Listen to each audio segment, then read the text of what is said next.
We're going to get started in about 30 seconds. I know people have a half hour for lunch, and this is scheduled from noon to 12:30, and hopefully I'll be done with my presentation 12:15, 12:20-ish, so you can have some time to ask me some questions. So we'll go ahead and get started. Thank you for attending this. Kind of stole this idea from Marty Brewer at Port Angeles, who's had these for the last 2 or 3 Fridays, and kind of wanted to get out and talk with our parents. Those questions that we have will be live questions, and I'll do my best to answer these. While we're still waiting for, I'll give you just a very brief Cliff Note version of my background. I started out in this business as a teacher and a coach. I married a teacher and a coach who was also a CTE teacher. Our 3 children were very involved in athletics, but they were also very involved in other school activities. And while this presentation is going to be dominated by athletics, I want you to know that in the next couple of weeks, I'll have a presentation that will involve activities, because activities are one of the lifeblood of a high school, whether it be sports or marching band or CTE programs such as FFA and FBLA, Honor Society, Interact.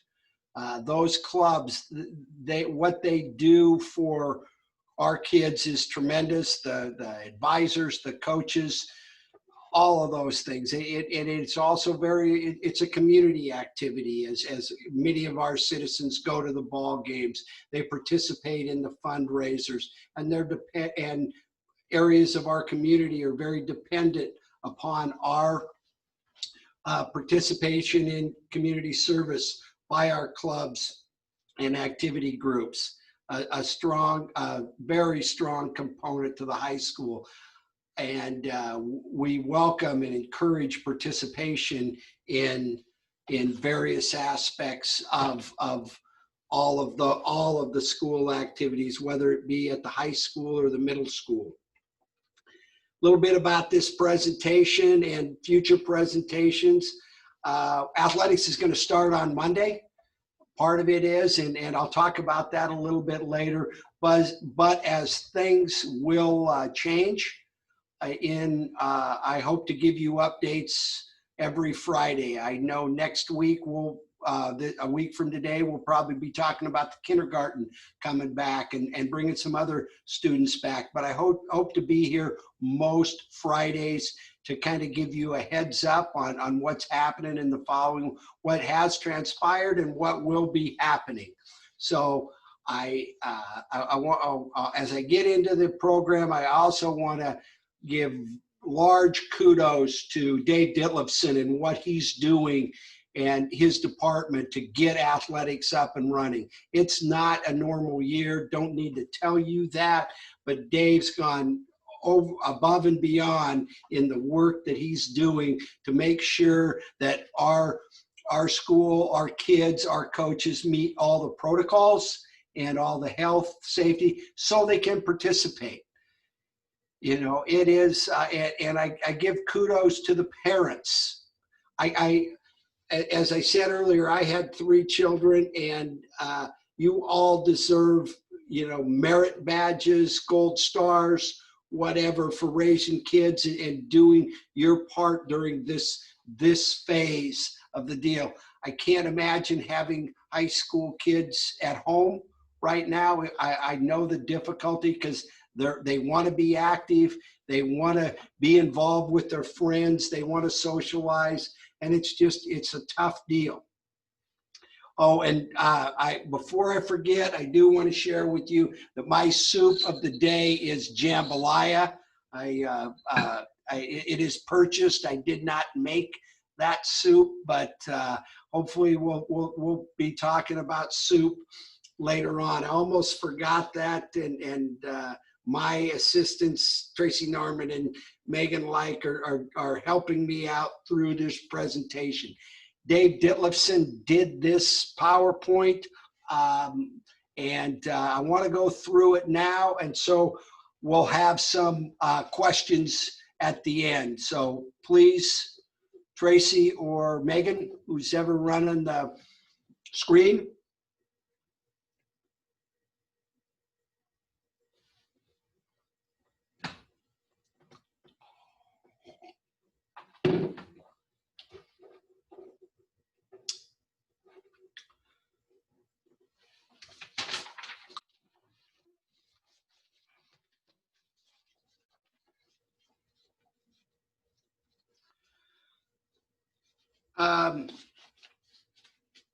Because I know we're a little bit strapped for time as we get this to come up. We have different high school sports seasons this year.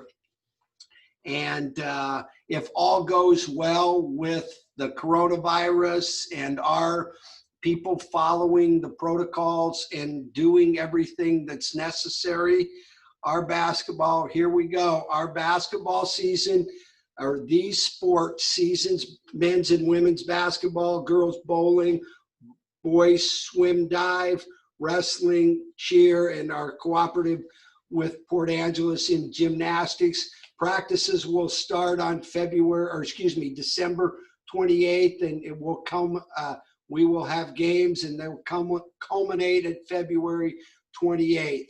Right now, and you'll listen later on in the presentation, we'll talk about what sports are low risk, medium risk, and high risk. And I want to emphasize before I get too deep into this, this is what the plan is for right now. If December 28th was tomorrow, our kids, our coaches, our parents would be planning to have practice. As we all know and are all frustrated with, things change. And I cannot make any promises past the next day typically. But then the season 3 will be March 1 to May 2nd. We'll be playing volleyball, women's swim and dive, cross country, boys tennis, girls soccer. Football will start on the 17th, and we'll have cheer. Our fourth season is May 3rd to June 4th, and that will be track and field for both men and women. Those are where we're at right now, and the competitions, if in fact they take place, and we're hoping they do, it's going to be about a 75% competition. So we typically play 9 football games. We're probably going to play 7. Typically play 20 basketball games. We're going to play 14 or 15. But some of that's going to be dependent on the next few slides. Please.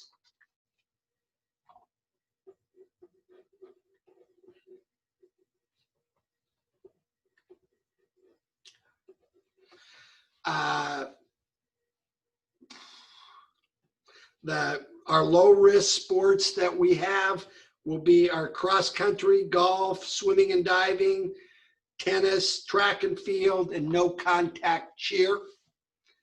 The moderate at risk sports will be baseball, bowling, gymnastics, soccer, fast pitch, and volleyball. And our high risk sports are basketball, football, wrestling, and cheer with contact. That's going to play into effect as we move through this PowerPoint. Next, please. County classifications. We're in Clallam County. A high risk would be 75 per 100K, moderate 25 to 75, low 25 to 100,000 population. Right now, we fluctuate between the low risk and moderate risk. In the past 14 days, we've been somewhere from a low of 20 to a high of 26, 27. So we're hoping we stay in the low risk because that will provide more opportunities for our students, staff at multiple levels. Next, please. This also talks about low risk, what our opportunities are. Low risk for the county, moderate risk for the county, high risk. Well, as long as we remain in the low risk, we can have games and tournaments and those things. Now, for those of you who recognize, the conference we play in is 3 counties: Kitsap, Clallam, and Mason County. Right now, Mason County is a high-risk county, and I believe that Kitsap County is, they're fluctuating between moderate risk and high risk. I think they're in the mid 60s right now, and obviously those change daily. So some of what our not participation, but competition levels could be very dependent on what the other schools are. And for those of you who follow professional football and or college football, you know that there are games that are canceled or postponed on a regular basis. I know one of my alma maters, Vanderbilt, was supposed to play Missouri tomorrow, and that game got moved to Tuesday because of some players or coaches contacting coronavirus. So, but if our county moves to high risk, that will limit our participation. Next, please.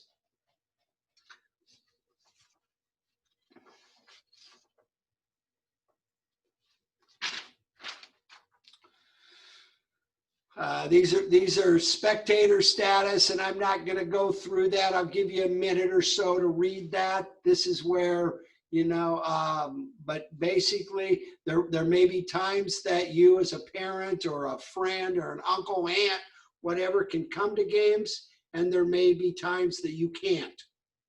And you know, regardless, all spectators will be expected to be masked up and to go from there. So screening protocols, this is what's really important. And this is what's going to, doing these things at all levels is what's going to keep our kids participating, and their expectations of the coaches and whatever.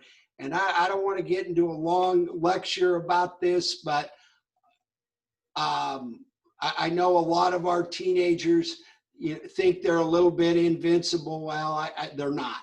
If the President of the United States can get coronavirus, any one of us can. So we have to follow these protocols.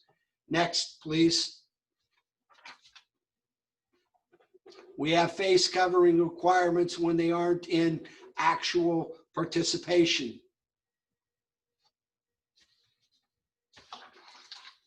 Next, please. We'll go through these next ones fairly quick because they're physical social distancing. If you're not participating, we expect you to be social distance. And to be clear on this, that is much more crucial when you're in an indoor sport, such as basketball or volleyball or something like that, than an outdoor sport.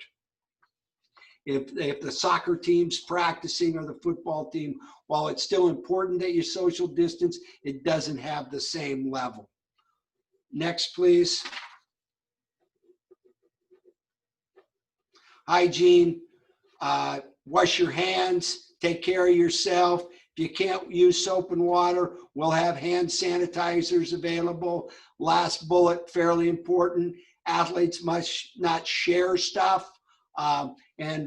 We may get to that, but you can use the locker room and or the bathroom, but there's not going to be any showering or any changing of clothes.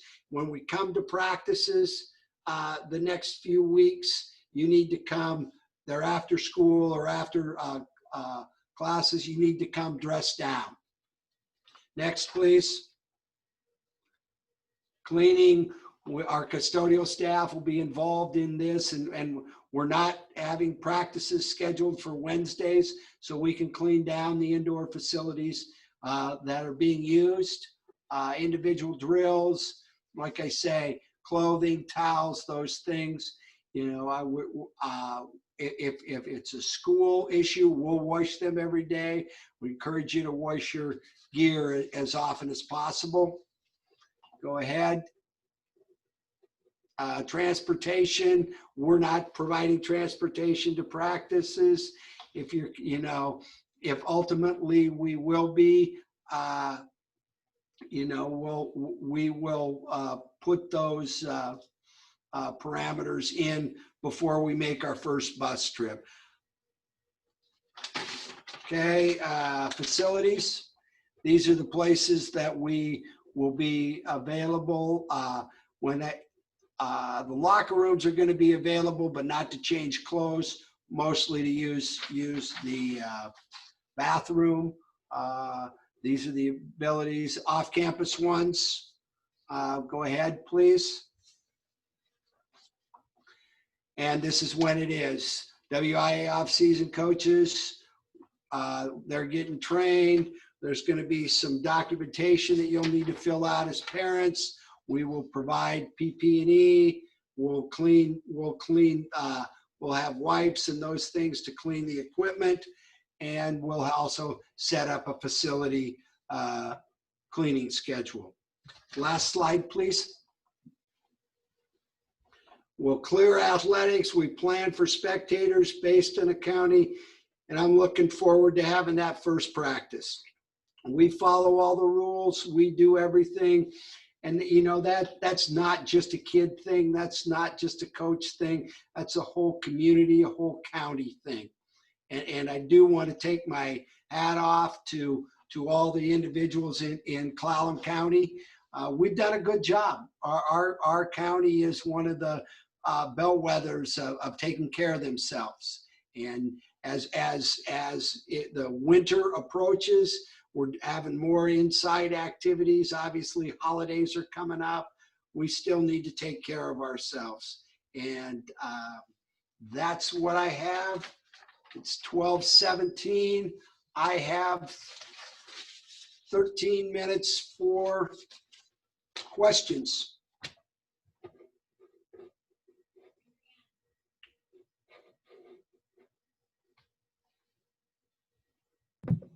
If you have any questions, go ahead and raise your hand and we'll be able to call on you.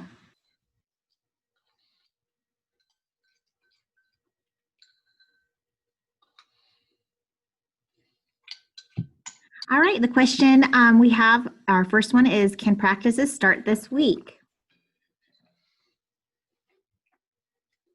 Excuse me, if you define this week, they will start on Monday. And you'll be hearing from your coaches, your children's coaches. Yes, we are going to that slide for you. Question says, can we see the list of sports and their risks again, please? And understand when you're looking at these are from the National Federation of High School Sports. These are not a county thing or this is a nationwide thing, and it was determined. And WIA is a member of the National High School Federation. So this is not something we determined.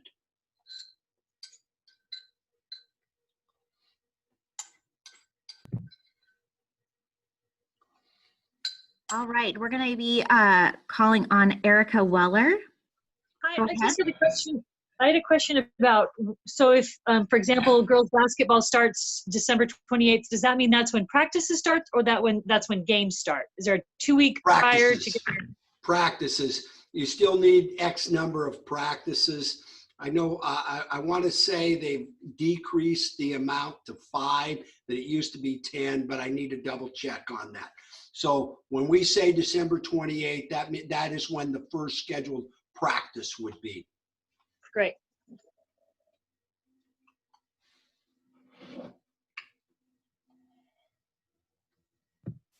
Gary Goodwin, do you have a question still, or was it just the one that you wrote in?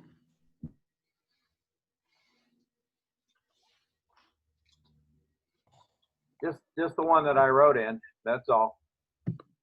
Okay, thank you so much.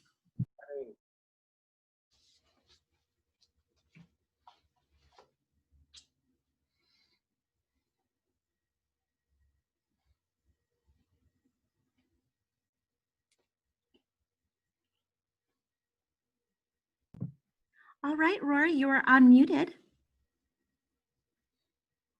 not unmuted.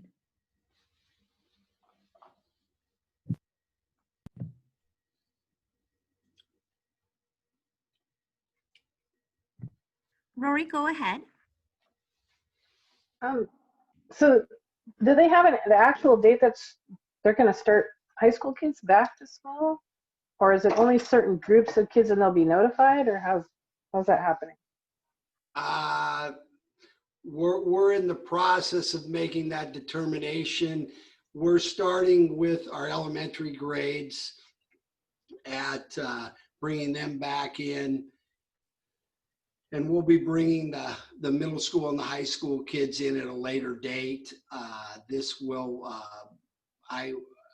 will be monitored, and I'm going to talk about that at the board meeting on Monday night. So I would encourage you to listen to the board meeting at Monday night. All right, we have another question. This comes from Travis, and the question is, have you considered televising games, maybe you live on YouTube, if family members won't be able to watch their student live? If we could do it, we will. I think that's something. I know I've been associated, and there is the possibility of live streaming games. I know if our team gets to the playoffs and WIA has a live streams contest. So while I would say that would be something that we would look into. No promises.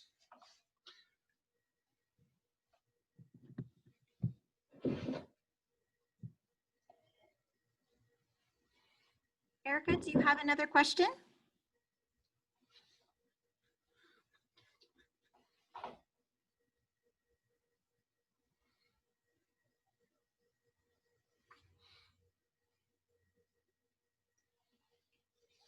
All right, Dr. Clark, we have another question. It does not pertain to our topic today, which is athletics, but the question is, are these start dates the same as elementary school? I need a little help with that one. Are these start dates the same as we do not have elementary school athletics? So I'm a little bit confused.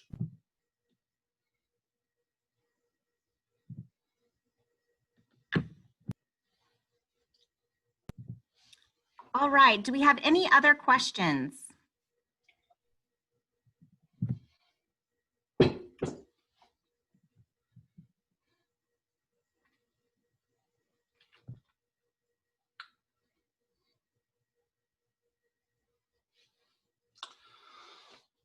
Well, thank you all for listening. I appreciate you taking the time to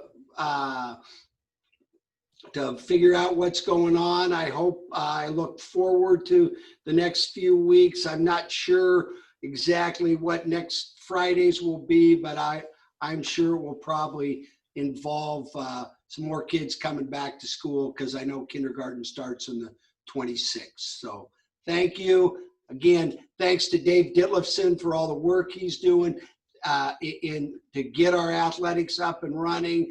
This PowerPoint, and Megan, Tracy, everyone for helping me out, and parents for doing what you do for your children. Thank you. Okay.